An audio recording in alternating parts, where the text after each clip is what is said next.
You know, investing in Nigerian real estate, especially when you're living abroad, is a massive opportunity. But it comes with one big challenge, right? How do you actually handle all the legal stuff when you're thousands of miles away? Well, today we're going to break down the single most important legal tool you're going to need, and more importantly, how to use it so you don't get burned. So let's just imagine this for a second. You've found the perfect investment property in Lagos. It's a fantastic deal.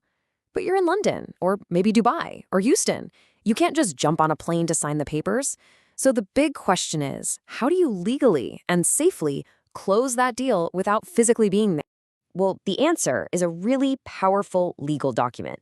Think of it like a bridge. It connects you, the investor, to the transaction in Nigeria, and it allows someone you trust to act on your behalf. It's really the key to making your investment happen, no matter where you are in the world. But, and this is the part you absolutely have to hear, while this document is incredibly useful, if it's not handled with total precision and care, it can be turned against you. We're talking about putting your entire investment, and maybe even more, at serious risk. Okay, so let's start with that core challenge, investing from a distance. For anyone in the Nigerian diaspora, or really any international investor, not being there in person for the big moments is a huge roadblock.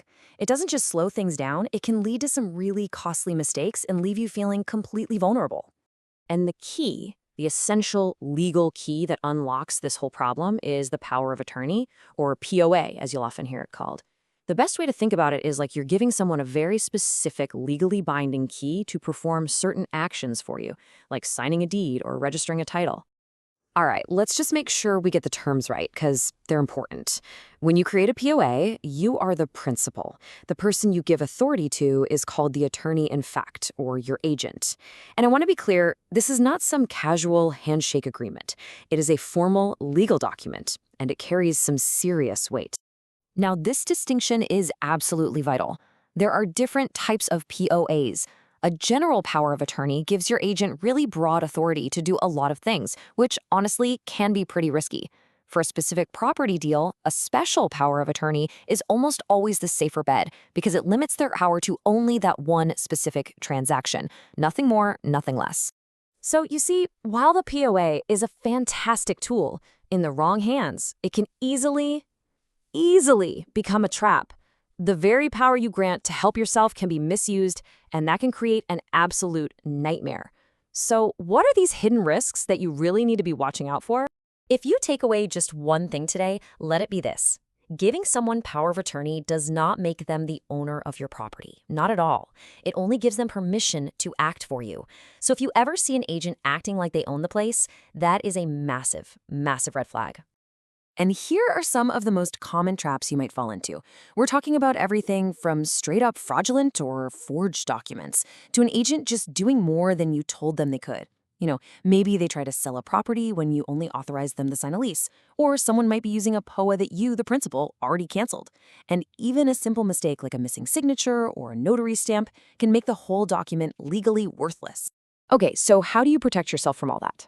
You need a shield.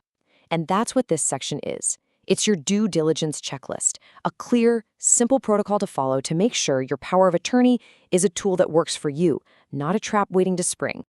All right, here it is, your 4-step safety protocol. Think of this as your essential pre-flight check before any deal goes through. Number 1, authenticate the document. Number 2, verify the authority. Number 3, confirm the property title is clean. And number 4, document everything. You cannot take shortcuts here. So, let's talk about step 1, authentication. And let me be super clear, verbal agreements mean absolutely nothing here. In Nigeria, a valid POA has to be a physical, written document.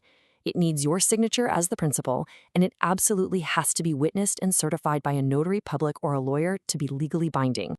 And don't just stop there. Verification is an ongoing thing. You need to ask 2 critical questions before any money changes hands. First, has this power of attorney been officially registered with the right land registry? And second, and this is so important, can you confirm it hasn't been revoked? You have to be sure it is valid today. You see, when you follow these safety protocols, the whole story changes. The power of attorney stops being just this defensive thing you have to worry about. It becomes a powerful strategic asset that can actually help you grow your real estate portfolio much faster. And just look at the advantages this opens up. With a secure PoA and an agent you can truly trust, you can manage multiple deals at the same time, you can speed up negotiations, get property registrations done faster, and you can do it all without having to be there in person. It really changes the game, turning you from a hands-on buyer into a strategic, efficient investor. So, let's end on this thought. A power of attorney isn't just some piece of paper for a single deal. It's the legal foundation for your entire investment legacy in Nigeria. So the real question isn't just whether you have one, it's whether yours is a fortress protecting your assets or just a house of cards waiting to fall.